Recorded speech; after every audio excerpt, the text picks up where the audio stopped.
So KEAM 2025 സ്റ്റുഡൻസിൻ്റെ first allotment provisional list publish ചെയ്ത് കഴിഞ്ഞിട്ടുണ്ട്. സോ എല്ലാവർക്കും കൃത്യമായിട്ട് എന്ത് ചെയ്യാം, അവിടെ വെബ്സൈറ്റിൽ പോയിട്ട് കാൻഡിഡേറ്റ് പോർട്ടലിന് പ്രൊവിഷണൽ അലോട്ട്മെൻറ്റ് ലിസ്റ്റ്, അവിടെ മെനുവിൻ്റെ അകത്ത് പ്രൊവിഷണൽ അലോട്ട്മെൻറ്റ് ലിസ്റ്റ് ഉണ്ടാവും. അതിൽ നിങ്ങൾക്ക് കൃത്യമായിട്ട് എന്ത് ചെയ്യാം, നിങ്ങളുടെ പ്രൊവിഷണൽ അലോട്ട്മെൻറ്റ് കാണാൻ പറ്റും. ഇത് തന്നെയായിരിക്കും നിങ്ങൾക്ക് ഏകദേശം ഫസ്റ്റ് അലോട്ട്മെൻറ്റ് വരാൻ മതി. ഇതൊരു പ്രൊവിഷണൽ ലിസ്റ്റാണ്, സെയിം തന്നെയായിരിക്കും വരിക.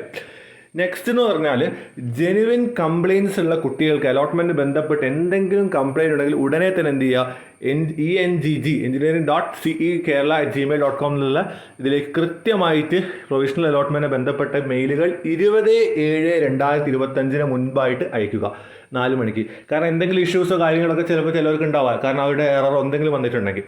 പിന്നെ first phase allotment will be published later after addressing the compliance. കൃത്യമായിട്ട് മനസ്സിലാക്കി 20-ാം തീയതി 4 മണി വരെയാണ് പ്രൊവിഷണൽ അലോട്ട്മെൻറ്റിൻ്റെ പ്രശ്നങ്ങൾ സോൾവ് ചെയ്യാനുള്ള സമയം. അതിനുശേഷം അപ്പോൾ 20-ന് ശേഷം 21-ാം തീയതി തന്നെ വേണമെങ്കിൽ നിങ്ങളുടെ ഫസ്റ്റ് അലോട്ട്മെൻറ്റ് വരാം. അപ്പോൾ എല്ലാവരും എറേഴ്സ് ഉണ്ടെങ്കിൽ മെയിൽ ചെയ്യുക.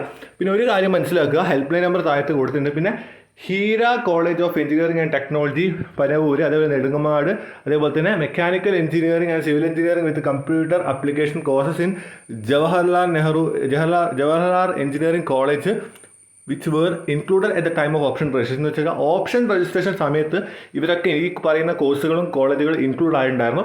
പക്ഷേ അവരുടെ അലോട്ട്മെൻറ്റ് ഇപ്പോൾ കൺസിഡർ ചെയ്തിട്ടില്ല. അതെന്തെങ്കിലും പ്രശ്നം ഉണ്ടാവും. ഓക്കെ, അതെന്തായാലും തിരിച്ച് സോൾവ് ആയിക്കോളൂ. അപ്പോൾ ഇത്രയും കാര്യങ്ങളാണ് പേഴ്സണലി പറയാനുള്ളത്. സോ എന്തെങ്കിലും ഡൗട്ട് ഉണ്ടെങ്കിൽ കമൻറ്റ് ചെയ്യുക. പിന്നെ നിങ്ങൾക്ക് ഹൈലി യൂസ്ഫുൾ ആയിട്ട് വാട്സപ്പ് ബോട്ട് ഉണ്ട്, എല്ലാവരും കൃത്യമായിട്ട് എൻറോൾ ചെയ്യാം. കമൻറ്റ് ബോക്സിലും ഡിസ്ക്രിപ്ഷൻ ബോക്സിലും കോളേജ് ദോസ്റ്റിൻ്റെ ഒഫീഷ്യൽ വാട്സപ്പ് ബോട്ടിൻ്റെ ലിങ്ക് കൊടുത്തിട്ടുണ്ട്. ഈ ലിങ്ക് യൂസ് ചെയ്തിട്ട് കോളേജുകളുടെ ലിസ്റ്റ് നിങ്ങൾക്ക് സ്വന്തമായിട്ട് തയ്യാറാക്കാൻ പറ്റും. അപ്പോൾ ഇൻട്രസ്റ്റ് ഉള്ള എല്ലാവരും എന്ത് ചെയ്യുക, കൃത്യമായിട്ട് എന്ത് ചെയ്യുക, ഈ ലിസ്റ്റുകൾ അനാലിസിസ് നടത്തിയിട്ട് നിങ്ങൾക്ക് എന്ത് ചെയ്യുക, ഒരു കോളേജ് ലിസ്റ്റ് ഉണ്ടാക്കുക. എല്ലാവർക്കും ലാസ്റ്റ് റാങ്ക് PDF യൂസ് ചെയ്യുക. അപ്പോൾ എന്തായാലും ഈ വാട്സപ്പ് ഈ ബോട്ട് യൂസ് ചെയ്യുക. ഒരുപാട് വെറൈറ്റി കാര്യങ്ങൾ നിങ്ങൾക്ക് അതിനകത്ത് കാണാം. കോളേജ് റിവ്യൂ ഒക്കെ ഉണ്ട്. സോ